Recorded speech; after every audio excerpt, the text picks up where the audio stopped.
there's tension that already exists with your customers. And I think the most important thing is that it's just for you to know that you aren't creating that tension, but it's important that you are able to highlight the tension that already exists within them, to understand that you aren't the cause of their pain, but you can be the solution of their pain. But you have to understand that the competition is not other people doing what you do. The competition isn't necessarily other coaches. The competition is Netflix, is inactivity, is them not doing anything, or is then relapsing into inactivity. And so today I want to talk about that. So welcome back to the Obvious Choice podcast. We're back recording again after 2 weeks away at the end of the summer. I had a great trip. I was in Jackson Hole, Wyoming, doing some adventuring, exploring, a lot of hiking, and then off to Vancouver for a week to visit my brother and his family. And I had a great time, so we were off for a few weeks. Amber, Ren, how you guys doing? I'm doing awesome, man. I feel I have complex feelings about you not speaking to us first and first talking about the topic, but it's not my show. Also, I went to the grocery store over the last 2 weeks while we were gone, so I had a great end of summer. Also, it was amazing. Amber, what about you? It was good, but us not having the podcast really effed with my schedule, and so it took me a while to get used to a new routine, and now we're back, and so we'll see how this goes. It does add. It's funny, right? You know, what you just hit on, I think, is actually kind of important. The value of having those constraints to almost frame your schedule. Like, my schedule is almost entirely open. The podcast is the only thing, the literal only thing that's booked in on any given week. And we record on Tuesdays and Wednesdays. And Tuesdays and Wednesdays, because we have the podcast, are when I book all of my other calls. So it's very rare that I'll do any call or any meeting any other day than Tuesday or Wednesday. If the podcast wasn't there, my schedule would be much more all over the place because it wouldn't be constrained by that one event. I think there is a lot to be said about adding that sort of structure into your schedule and being careful with it, but allowing the schedule to build off of those kind of core fundamental things. I find too, because we record this podcast twice a week, it forces me to think about things to talk about. Like, we talk about things for 45 minutes to an hour. Like, have you ever talked about a single subject for 45 minutes to an hour twice a week? That next Tuesday comes up on you real fast, my friend. Oh, that's so true. Yeah. I remember this when I tried to do a monthly email. I was like, one email a month, whatever. Like, I can put a lot into it. And I was like, how the hell is it the end of the month again? Right? God, that passed fast. So it forces that kind of creation, I guess, mode, which you got to be careful without committing too much. I've definitely learned over the years to not commit to too much content production because it can be hard. But this idea of, your competition is Netflix came from an email that I sent out a long time ago back at the old onlinetrainer.com. You know, that domain that I bought for $63,000 that I never did anything with? Yeah, that's the one. Well, you did do something with it, kind of. Our coach's email is ran through there. So if it makes you feel any better, it's kind of being used. So, that's not $63,000 worth of I know. It's better than nothing. Unless there were 63,000 emails, it's a shitty deal.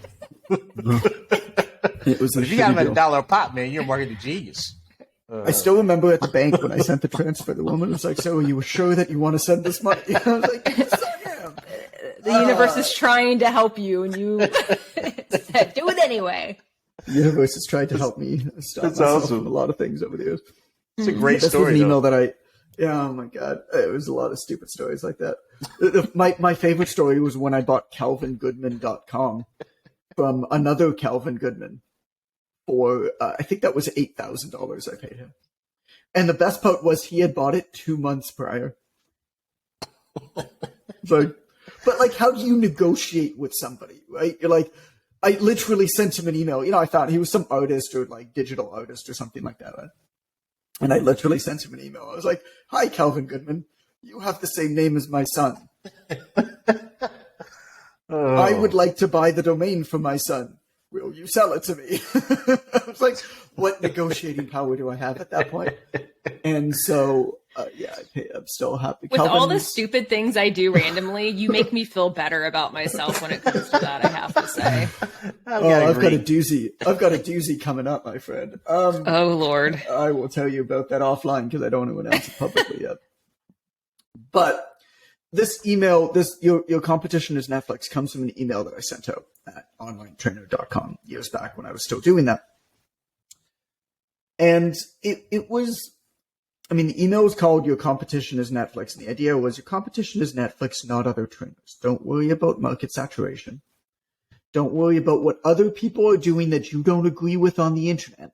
Because the reality of it is none of that affects you. You're not competing for the same customers as Billy the IG Fit Kid, as Booty Band Betty, as Svetlana the Soviet squat Sasquatch? I need another S. I don't know. I want to play this game, John. What?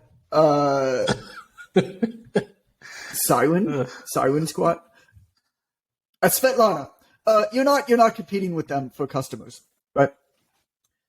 There are a lot of potential customers that exist in the world. The reason why perhaps not as many people are buying from you as you would like is that you have not yet accomplished making it real and making it meaningful and making it matter enough to them to do something about their problem right now.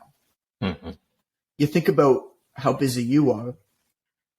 Well, that's how busy everybody is, or more, at least in their own mind. Whether they're objectively that busy or not is another question, but we become very good at filling up time, don't we? Mm-hmm. So even if you don't have a lot of things to do, it's why it's this funny argument. A lot of people were fighting on my Instagram page a couple of weeks back about, I put a post about how you can't understand what a parent goes through if you're not a parent. And that's not me saying that if you're not a parent, you don't matter. It's just I can't understand what somebody who's 37 years old that doesn't have kids. I can't understand where they come from. You can't understand where I come from. We are different humans. That's literally the point. So that's the post, everybody. And you have to empathize with people who are different than you, who have different experiences than you.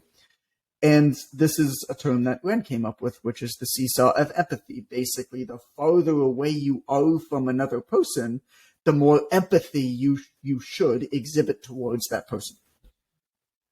And what was ironic about that post was that the exact opposite. Nobody of that did that shit. It was so bad. It was more like the merry-go-round of murder than the seesaw of empathy. Here's your problem, everybody. And Amber, your problem was that you read the comments on my post. I've been a guy on the internet long enough to know not to read the comments on my post. They were great, though. So were they good? It was funny, but so what's funny for me is if it were for me, I probably wouldn't read it. But it's you always pick on your brother, right? But if someone else picks on your brother, you're like, you motherfucker, and you get, yeah, exactly. And so I feel that way with everybody in our OTA family. Whether you're my favorite person or not, I get to pick on them. You don't get to pick on them, kind of feeling, fair. And so I felt quite defensive also. Somebody it was didn't even read the damn thing. That's the issue. Yeah. Right? Yes. That's the issue. And that's part of the issue with the modern day quick hit short form social media right now is that I could not have had that conversation that I wanted to have about the seesaw of empathy without I don't think it was an inflammatory statement, but without a statement that caught your attention, right, superficially. Now, I still don't think that statement deserved as much vitriol as it received, but apparently it's quite triggering.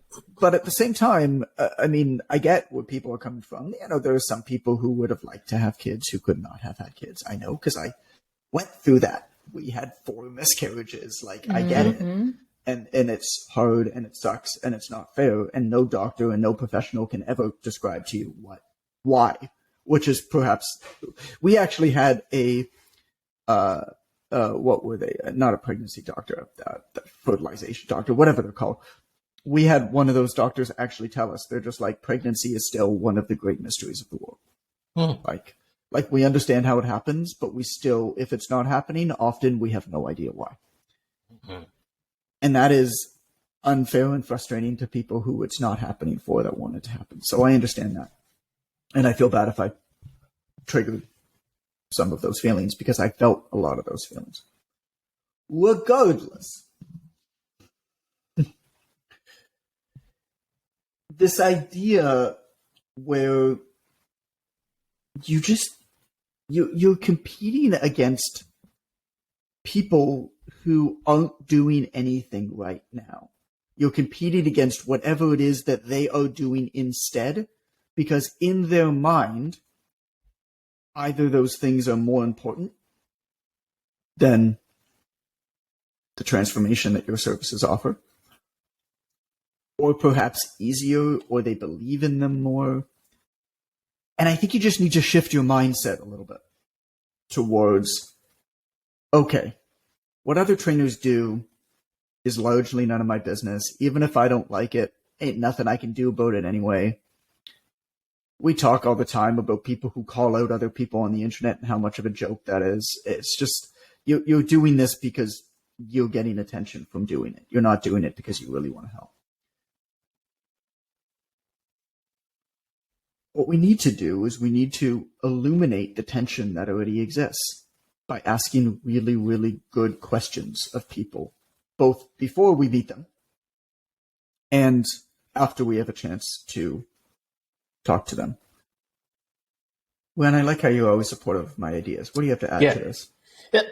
When you talked about the questions, it's one of the foremost things that I talk to our students. Well, I can include Amber in this because I know for a fact one of the foremost things that we talk to our students about actually enrolling someone in their services. It's not your lack of ability to explain what you do.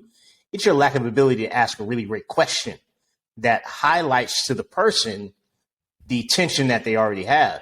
And I spend more time on that. I spend more time on the discovery portion of an enrollment call with our students than I do on the explanation, on the pitch, quote unquote. I don't like that word very much, but I spend more time there because of what you said exactly. And I was just replaying some of those conversations in my mind as you were talking about asking things that highlight the tension for the person. So I've got a bunch of questions, but I think it's important to talk about this, and I'll share them. And I lost them on my document here because I clicked on the wrong place. But here they are.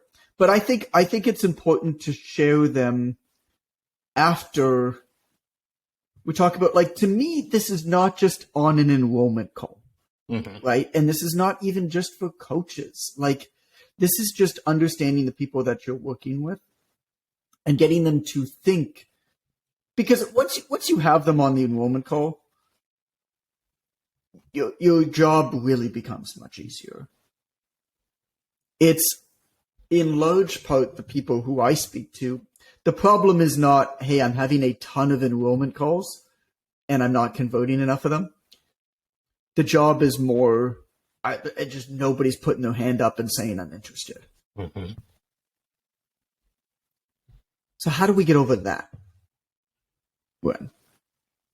Same way. It's the same thing for me.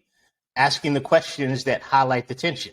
I had a post last week, and this isn't all about posting. Let me just make that clear because of the fact that we're in a show that's online, and because we have an online trainer academy, we happen to talk about online things a lot, but I don't want it to be just about that.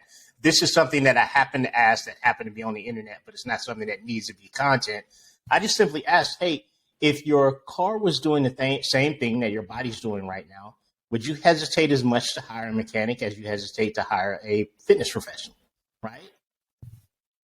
And I got a lot of response to that because people were just, it highlighted a dissonance in their understanding of themselves and how they deprioritize their health.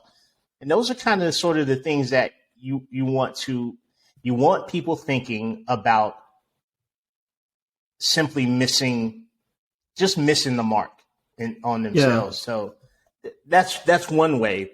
But again, it doesn't have to be social. I spoke at a community college today. One of my friends is a master's in psychology, had me come speak to the class. And I simply asked him, anybody ever had it? This was faculty, by the way. It wasn't students. But I asked him, anybody ever had a financial advisor? What did they tell you to do first? With it was faculty, not students. Oh, faculty, staff. I thought you said Falcon tea. I was like, Falcon? I love Falcon tea. It shit gets me out of the bed in the morning. Yeah. Some Harry Potter shit, dude. And look, man, if you've noticed that your energy is low and you notice a decrease in your libido, one of my greatest suggestions, Falcon tea. Falcon tea. By Synergy. It's got, make your penis grow with Falcon tea. It's got real little bits of Falcon in it. We went 16 minutes without a penis joke. That was good. That was good. So, but in this case, I talked to the faculty, the staff at this university, the educators, and I said, hey, anybody ever had a financial advisor? Raise your hand. They raised their hand. I said, what's one of the first things that they tell you to do with your income every week? And the guy stood up, pay yourself first. I said, isn't it odd that you won't do that for your health? You'll get up and you will not stretch. You will not breathe deeply. You will not exercise. You won't go outside, get sunlight. You'll pay everyone else your health first. But you would never do that as a fiscally responsible individual. You would never do that with your income. What happens to your income when you lose your health? I said, well, I guess it doesn't matter. It's like bing. So like you said, giving people the opportunity to find and highlight their own tension. Yeah, man, it's a superpower in everything, really. I mean, but definitely what you did with that question was you made it so obvious to them based off of the advice that they give in their world. Right. Which I think was the brilliance of it. So much so that I want to copy that and claim that it's my own. I don't mind it. It's the theme of the show, and I love it. Yeah. Yeah. This is why I show up, John. Yeah, but it's brilliant. It's brilliant, right? Because of who you're speaking with. Mm-hmm. It works really, really well. But I mean, think about this. If your audience is busy professionals or entrepreneurs, or I mean, maybe it's even like financial advisors or whoever, like you could literally just do exactly what Ren said in a post, in a live, in whatever it is. It's like, hey, if you're a financial, what's the most common advice that a financial advisor gives to their clients? Oh, they tell them to pay themselves first. Well, why aren't you doing that with your body? And like, you could just like copy exactly what Ren said. And that is such a perfect illustration of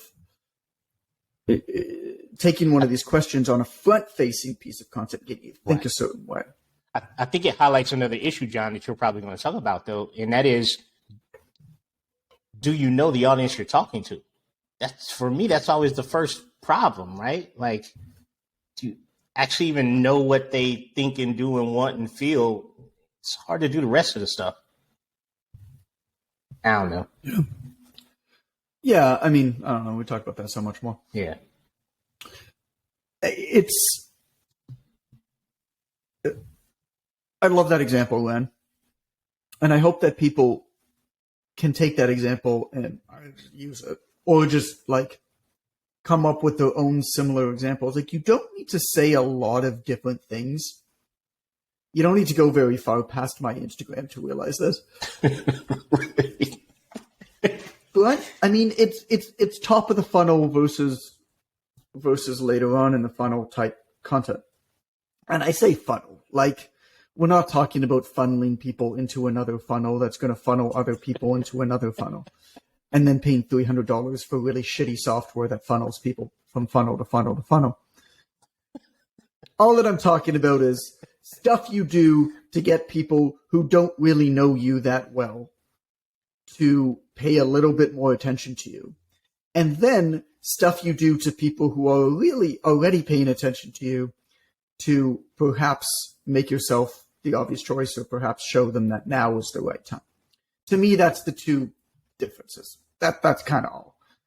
It's not a funnel to a funnel to a funnel. To three more funnels that automated to other funnels. You funneled that lady's tuck. I know. Got to funnel that Falcon tea into that. feel like the falcon would screech in the background as you're a falcon team, like in the background. It's a great promo. I'm gonna see what I can do with that. That needs to live on my Instagram somewhere. The Falcon Tea commercial for muscle growth. That's going to be a thing. You could sell that. Oh, absolutely. You could sell that. Call it ancient Chinese medicine or some shit. Nobody will check. And you could sell that. Oh, that's awesome. But the front-facing stuff that you do, wherever you do it, whether it's speaking to faculty members at a community college, whether it is showing up at booths at free events, right? Or whether it's conventional social media content, whether you do social media content, can basically repeat the same three things over and over and over again in different ways. And it probably actually should. I've been on a kick lately of like, hey, you're not doing this for you, you're doing it for your kids. Mm-hmm. Because I just like having conversations around, hey, what are like the real reasons why we work out, why we exercise? It's often not the reason why we start. You know, we start because we're dumb and young and because we think that girls like biceps. And like maybe they do because they're dumb and young at the time too. I don't know. But like as years go on, Amber's nodding, so there you go. Thank you, token female. But as time goes on, I think everybody who stays in the gym for any significant period of time, the things that keep them staying in the gym and coming back, exercising, whatever your modality of exercise is, fundamentally change. The reasons why you do it change, and they continue to change. This is just the evolution, and I like having conversations about where I'm at, which is much beyond the physical. I still think that the physical matters. And I also feel a lot of pressure, probably too much pressure to look a certain way because I exist in the fitness industry. Mm-hmm. And I don't love that about myself, but I do feel that. But I like having conversations away from it. But like, I've put a lot of posts up that have basically said the same thing in different ways. And I'll continue to do that. Because right now, I think that that's just about the most important thing. And if you resonated with what Ren said, well, it's basically saying, take care of yourself first because nothing else that you have matters if your body breaks down. But think about the different analogies that you can give around that. Think about the stories that you can tell around that. I mean, my process for figuring out content is actually to do like a mind map type exercise. And what I'll do is I'll draw in the middle of a piece of paper and I'll put that word in the middle. Like, for example, like it's not for you, it's for others, whatever, right? And I'll put a circle around that. And then I'll just put dashes out. And one dash might be like family. Another one might be like children. Another one might be like whatever, business, work. Another one might be whatever it is. And then I'll just do like, okay, well, I think like family. Okay, well, my dad always went to the gym. Okay, cool. I'm going to do a line to my dad. Okay, well, there's like a story there. How can I tell this? And I told it, and that was a super viral post. Okay, well, there's also like my kids. Like, what am I doing for them? There's also what my wife does. There's also what a story of what my client told me one time about it. And all of a sudden, these ideas start popping up, and they're all around the same theme, which you know is a really important theme on the front end. And each one of those is a really valuable piece of content or something to talk about. But then you can do what Ren illustrated, which is you can take something that exists somewhere else that's commonly accepted to be true, and you can bring it back into your world. And when you do that, the contrast between the two is really powerful for eliminating tension. The best titles for books exhibit some sort of contrast, for example. And it's a pretty well-defined theme. I mean, Atomic Habits. It's like, wait a minute, habits are small. You're telling that these are atomic? What was the Marie Kondo thing? I know, Amber, you're a big fan of hers. The life-changing benefits of tidying up. Wait, tidying up is like this small, like stupid thing telling me that this is life-changing? the war of art. Wait, what? Art is like some like thing that a whole bunch of people who are like pacifists. You're telling me now it's war? There's the subtle art of not Predictably giving irrational. a fuck. Predictably irrational. Irrational. Yeah. The subtle art of not giving a fuck. Mm-hmm. Right? The obvious choice. There's contrast. Wait, it's a choice, but you're telling me it's obvious? And so anytime where there's contrast, you have a really good analogy and you've got something that kind of makes your brain just work in a bit of a different way to bring that and say, oh, like I need to learn more about this. And that's what Ren just did. He gave, like, his analogy was really, really effective in terms of contrast there. Amber, you're nodding like you have something to add here. No. Now you're nodding the other direction. Okay. No, I'm just agreeing with you as I'm thinking. So here's a couple questions that I really like. And these are questions that I actually really like in like step one of a sales call when you're doing a client discovery. So I'm going to say them, but I'm going to go through them one at a time. But I want you to think about where you might be able to use these questions, not just in a sales call. Like they are very effective at the beginning of a sales call to have beside you and get more information and eliminate tension in the client that already exists within them. Like they're very effective for that. But they're also really effective for prompts for existing conversations with your existing clients. They're also really effective for prompts for things like content. And they're also really effective if you're giving a presentation anywhere, like Gwen did at college, if you're going to be at a booth at a street fair. Like my family, we love going to street fairs. It's just something we just like doing, different cultural street fairs and stuff like that. But there's often fitness centers that have booths, boxing, martial arts, kids programs, whatever it is. And I'm constantly astonished at just how bad of a job they do engaging you when you go by and want to talk to them. So, has your child ever done a math program before? No, he's 5. Oh, okay. Do you live close? Like, just like, so. That's funny. So as you listen to these questions, think about where you might be able to use them and think about how you might be able to manipulate them so that they work in different ways, however you're going to be presenting, right? And so the first question, the first question, what's not working in your whatever? What's not working in your workouts? What's not working with your nutrition to the level you feel like it should? Okay. Well, immediately now, you're driving straight to the pain.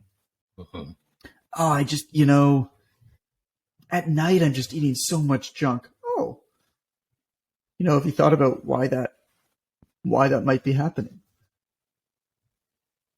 Oh man, by the time the kids go to bed, I'm just so tired and I've been looking after them all day. And the last thing that I can do is bring myself to eat a salad.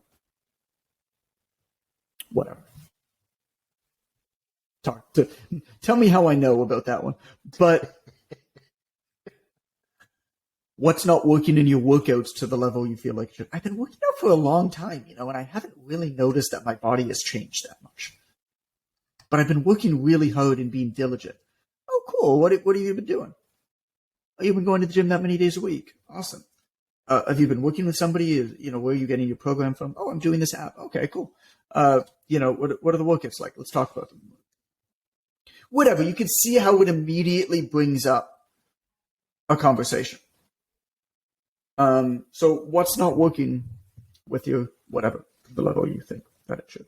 And when Amber, I'll go through these questions the same way. There's 7 or 8 of them, 9 of them, but you guys can stop me and interject if there's anything. So my guess is the theme will be that this is not an opportunity to preach during, and that every time that each one is literally you asking a question and then shutting your face hole. So that way you can listen, right? So like, it's not an opportunity to explain what you think they're thinking or what you think they're experiencing or whatever. Yeah. I know a lot of us, and myself included sometimes, like you want to connect. And so you start telling a story or what have you. Mm-hmm. But I'm going to guess that as John goes on here is that it's, oh, interesting. Tell me more in some capacity. So that's probably one of the biggest mistakes that we see is getting off your soapbox to talk. And then you're like, buy from me. And then you're like, why didn't they buy? You know, your job is not to tell them what to do in any kind of a consultation, right? Whether it's a sales meeting, whether it's a post meeting, whether it's a piece of content, your job is to illuminate in them what the problem is and make it important enough for them to do something about it. That's how you compete with Netflix. That's how you compete with an activity.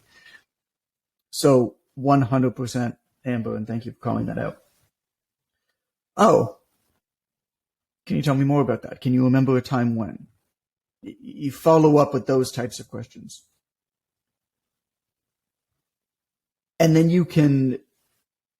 there's some of these are like follow-up questions. For example, I'll skip ahead. So like, oh, has whatever they say put you in a tough spot in any way? Oh, how so?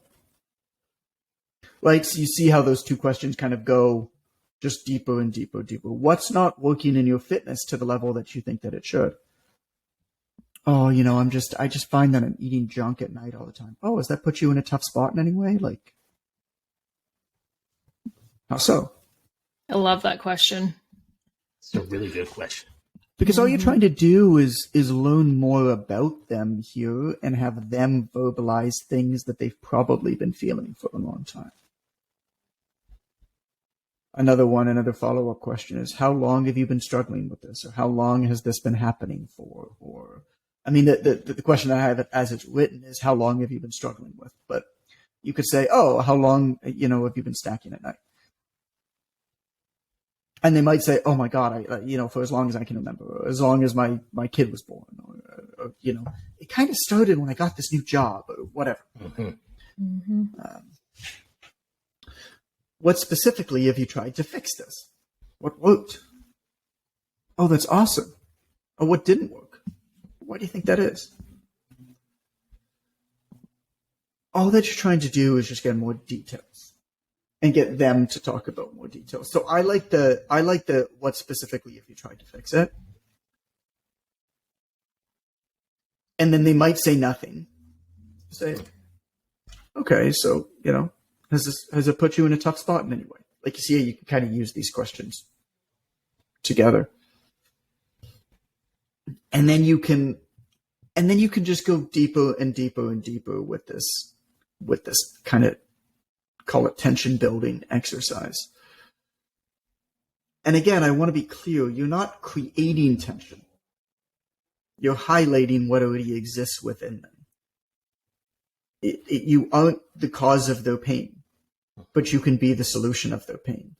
You're not creating something that doesn't exist already there. You just are making it more real and making it more meaningful. Because, as you know, because you're busy, like me, like Red, like Amber, there's just a lot of things competing for your time and attention. And if something isn't really important right now, odds are you won't do anything about it. And so that's your job. And they might decide at the end of this conversation that it's not important enough for them to do something right now. And that's cool. Because even if you could trick them to becoming your client, they'd be a shitty client. Another question. What kinds of things have you missed out on because of this problem? And then, oh, is it affecting your personal life in any way? Well, how so? Then you might get into some deep shit. I have a feeling, Ren, that those types of questions are when you start to potentially get into tears on the calls. This is when I learn more about the potential client than maybe I should. To be perfectly honest with you, like there's a lot of, and here's something that's really interesting. And I hope this helps the trainer, anybody that sort of feels like that imposter syndrome. I think what we don't realize as humans is that so many of us never get a chance to express what they're feeling, right?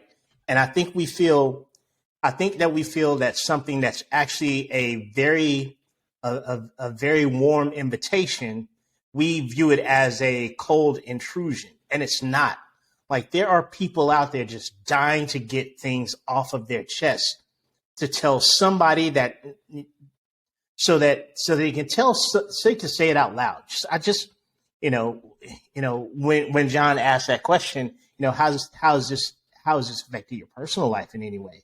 And they're able to say, I commonly reject going out with my friends. We used to hang out all the time in our 20s and 30s, and I just don't feel comfortable going out with them now because I'm the larger of the friends.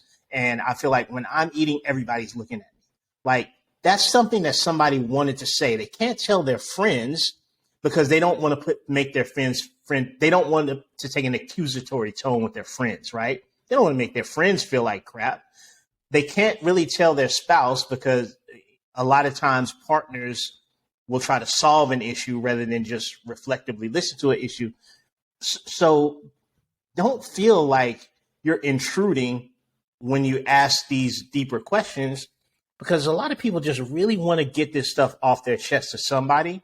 And if they catch on to the fact that you're not a judgmental human, you're not, like Amber said, you're not judging them as they're giving you this information. You just say, okay, tell me more about that. Like, people want to, it's like we used to say when I was doing insurance sales, people who tell you that they don't like solicitors, they do that because they can't resist solicitors.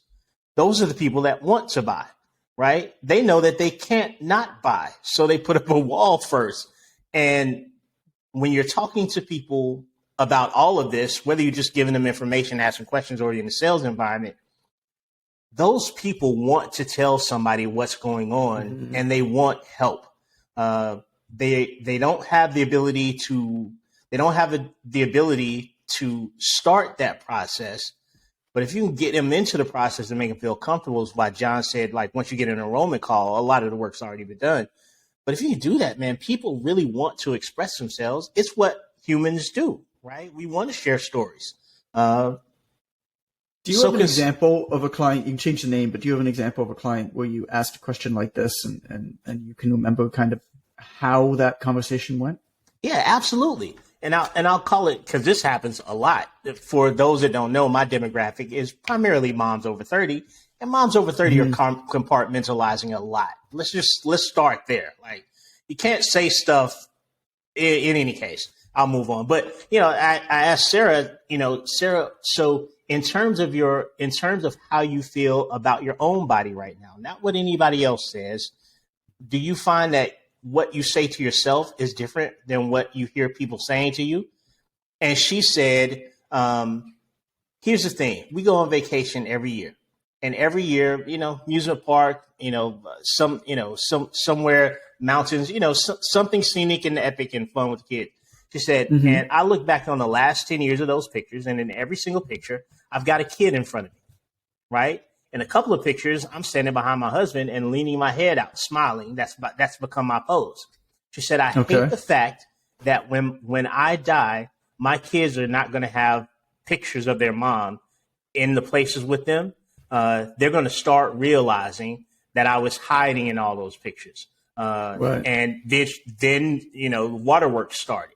That was a huge issue for her, that she's probably always wanted to tell someone, but felt embarrassed or self-critical about admitting the fact that I don't like the way that I look in pictures, but now that I've become a mother, that's conflicting with my desire to make sure that they remember me fondly. Those two things are now at opposition. They're at odds with each other.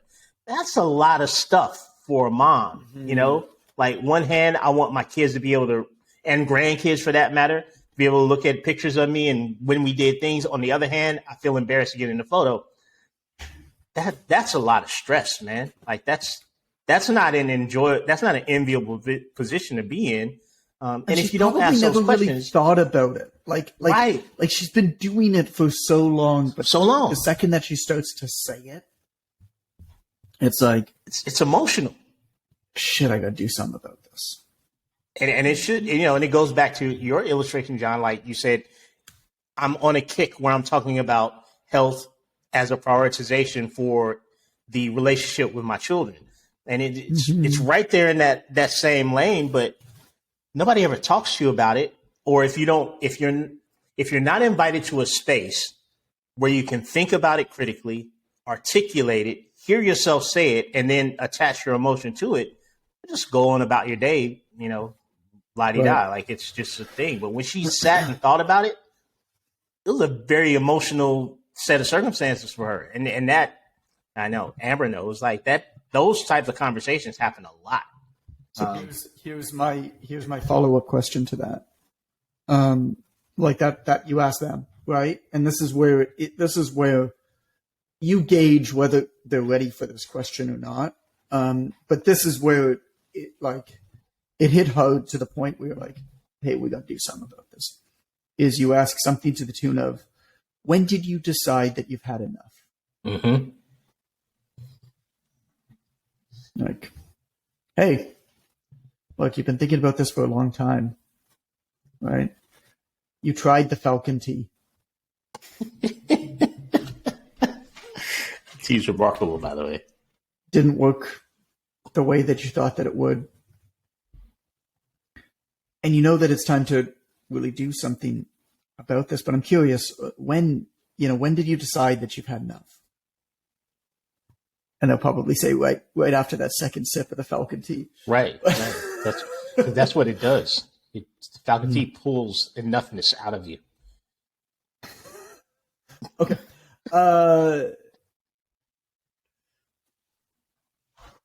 More sort of going deeper question.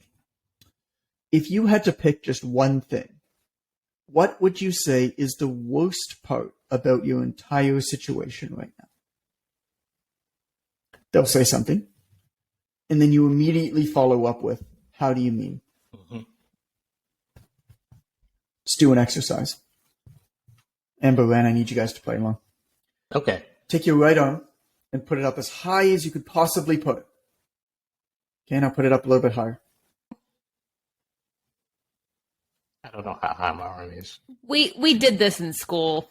Eh. So you could have gone a little bit higher if you would have tried. Thanks for the terrible nostalgia. I did not do that in school. The idea behind that exercise, Amber, in case you didn't know.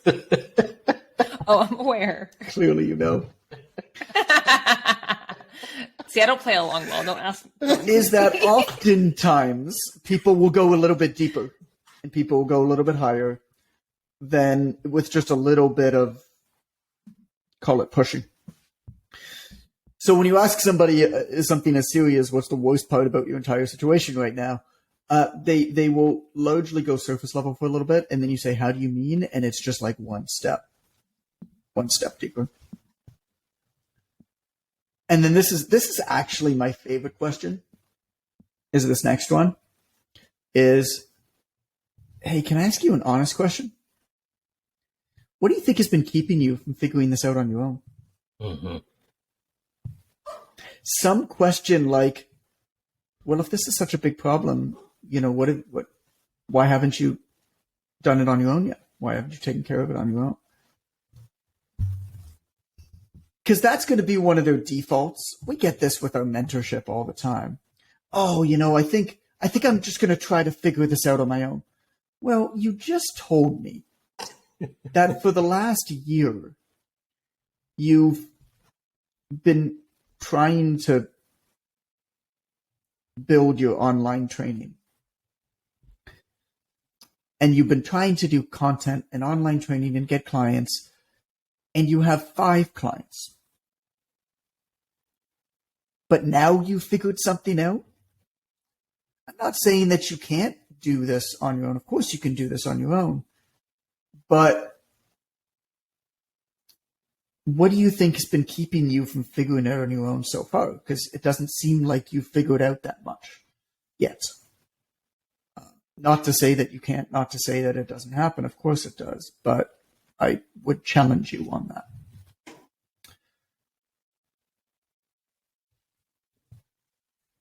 I like future pacing questions.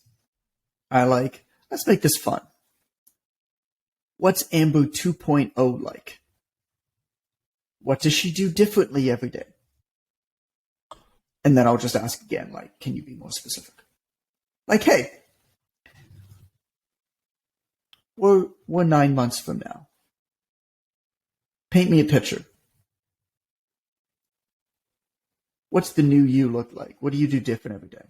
In Ren's example, I'd be taking pictures, man. I'd be taking pictures with my kid. Well, then what you do is you say, hey, tell you what, we do a program together. I'm going to book and pay for a photo shoot for you 9 months from now. We're going to get a makeup artist. We're going to get you some photos 9 months from now. I mean, that'd be pretty cool.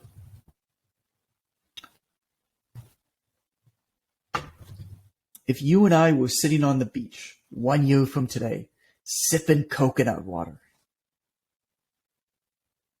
This is a motivational interviewing question, right? Take it like so far to the extreme that it's ridiculous to lighten the tension in the room, to dilute it a little bit. If you and I were sitting on the beach 1 year from today, sipping coconut water, what would have happened for you to say to me, holy crap, this has been the best year of my life?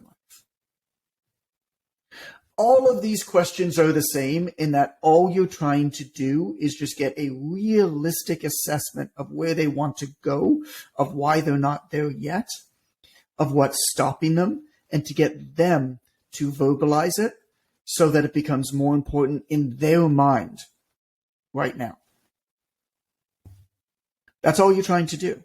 That's how you compete with Netflix. That's how you compete with bullshit Hollywood trainers giving some, workout du jour of how you can't lift heavier weights than 3 pounds because you need to bring the muscle closer to the bone or whatever, they say. That's how you compete with all of these things, because if you're trying to compete on pure exposure or social proof or any of those types of things, you're going to get beaten. What you do is you compete on understanding your person better than they understand themselves. And if you're the person that they trust or they confide in that way, you become the obvious choice for that person very quickly, and it becomes important enough for them to do something about it.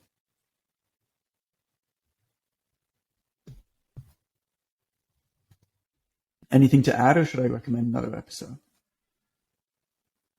I think that's a good place to stop. That was a good mic drop moment. All right.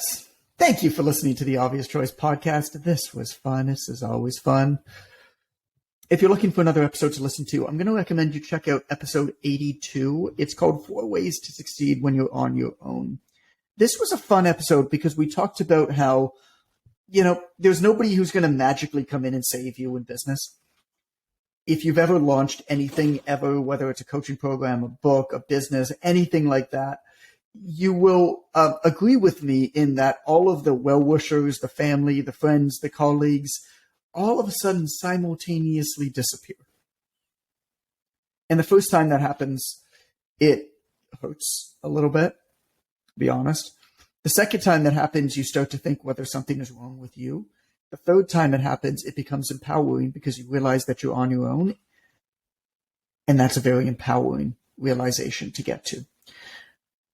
And so in this episode number 82, is what you do once you realize that you're on your own for these things to be able to take radical accountability over your own success. And it's very tactical. So that's episode 82. I recommend you check it out. It's called 4 Ways to Succeed When You're on Your Own. Amber, as always, thanks for joining me. Talk soon.